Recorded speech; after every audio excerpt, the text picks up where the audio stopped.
Welcome on into Same But Different, the movie talk show where we take a movie, we watch the movie, and then we come back every week and we review the movie. Oh man, such a flawless system. Yeah, nobody's ever thought of it before. It's much like a book club and we love doing it, so we're here again to do it. Doing it.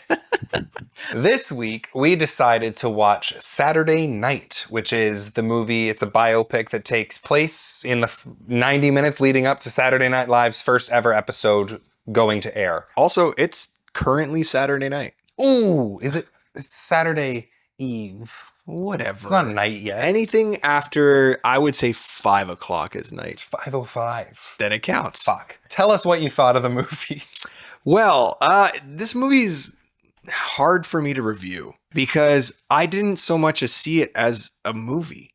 I saw it as a special. It almost seemed like I was watching some sort of special presentation on a cable network channel that's like, here, let's show you some cool things about Saturday Night Live. You know what I mean?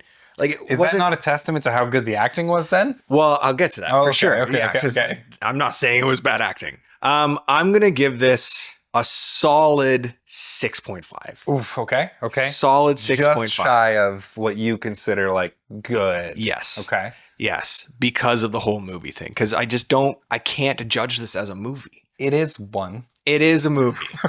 However, in the traditional sense of, and by no means am I a traditional guy when it comes to movies, but there was no beginning, middle, and end. More or less, it was literally 90 minutes, the moments leading up to their first show. And therefore, in 90 minutes, how are you supposed to tell a full story about all your characters? How are you supposed to develop them? How are you supposed to give that arc in any way? Yeah. In 90 minutes, whether it be movie time or real time? It's hard to do that. Yeah. There was no one character where I was following and I really, really cared about whether or not Saturday Night Live went live or not. If I were to take myself out of what happened actually in history, and I was just to watch this as a fictional movie, I didn't care about anybody. Maybe Lorne. Yeah, I mean, okay. Especially when he had that moment where he broke. And he took everything off the bulletin board. Yep. Yeah, there's just no character depth. It must be just because, hey, you all know these characters already. Yes. We're not here to tell you about them. We're here to tell you about this night. Yes, which is why I don't consider this a film. I just considered it a special feature. Okay. That being said, the performances were incredible.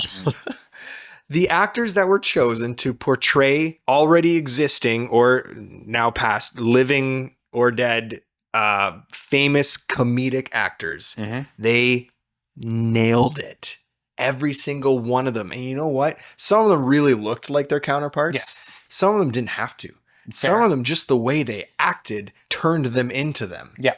I wouldn't say Dylan O'Brien necessarily looks like Dan Aykroyd. Okay? But the way he acted. He was probably my shining point of this movie. The way his mannerisms, how fast he spoke, he encapsulated Dan Aykroyd to a T. Same with the guy who played Chevy Chase. Chevy Chase, even, and I don't know how much you know about Gilda Radner and stuff. I did a lot of that in school, Second City, but Anna and the Apocalypse Girl, it doesn't really look like her either, but she did a great job. Fantastic.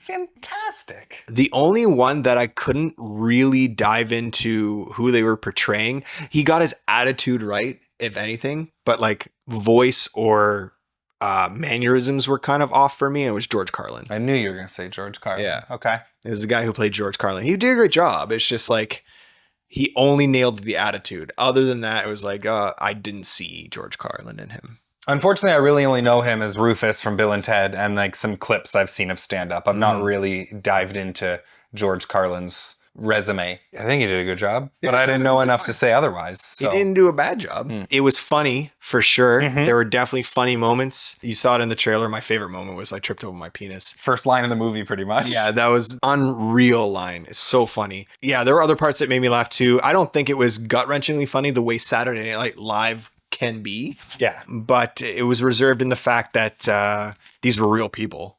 They were actors, and multiple times I was rolling my eyes like, ugh, actors.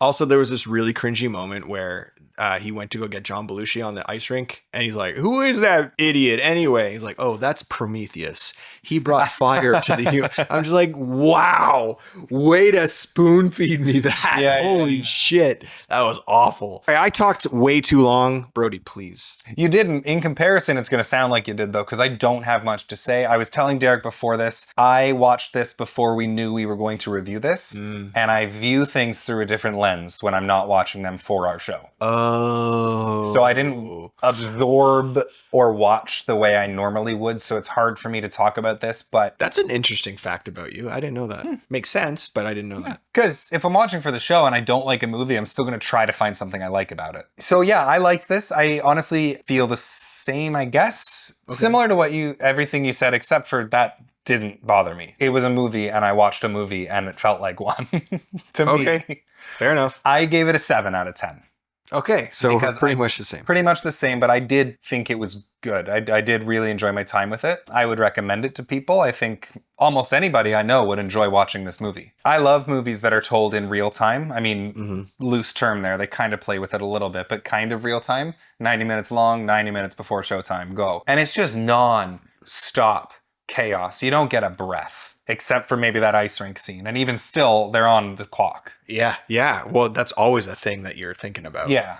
When he went to go find him at the ice rink, I was like, yo, you have 3 minutes of what's happening. This is the longest 3 minutes ever. And apparently most of what they told in this movie was true. I did some research, and apparently a lot of it was true. A lot of it was compacted into this 90-minute. Like, apparently a lot of it was hours before. Gotcha. It wasn't all, like, this insane, but it was... Apparently, most everything that happened. Even John Belushi signing his contract like 5 seconds before go time. All true. I enjoyed it. Yeah, the performances alone carried this movie for sure. The performances, the script, the dialogue, the chemistry, the insane, like just, it was really cool. There's not a lot to say. It didn't teach you any lessons. There's no giant character development or morals or even really story. No. But that was my point. but it's still good, and it's cool to know how this happened, because I've watched Saturday Night Live my whole life. Enjoyed it for the most part. I want to watch it again and kind of watch it like I would for our show, but I didn't. I just put it on while I was laying in bed. That's funny, because I kind of want to watch it again without our show hanging over it, but whatever. How very, very interesting. Yeah. I really liked the just the running joke of the bricklaying for the whole movie. Yeah. Always just cut back to the bricklaying, and there's just a lot of good in this movie. It was very enjoyable to watch. I think it was really enjoyable. I had a very fun time with this movie, and I recommend it to you. Okay, you. And you. You.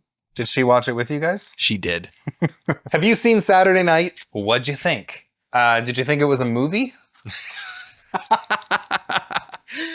Obviously it was a movie. It was a production. It's just odd. Let us know what you thought in the comments below. While you're down there, follow, like, comment, subscribe. Next week, we are going to watch and review Conclave, the new religious thriller? Religious political thriller starring Ralph Fiennes. Stanley Tucci and John Lithgow. Yeah. Thank you very much for coming back and supporting us. We'll see you next week, and keep watching movies. Yeah.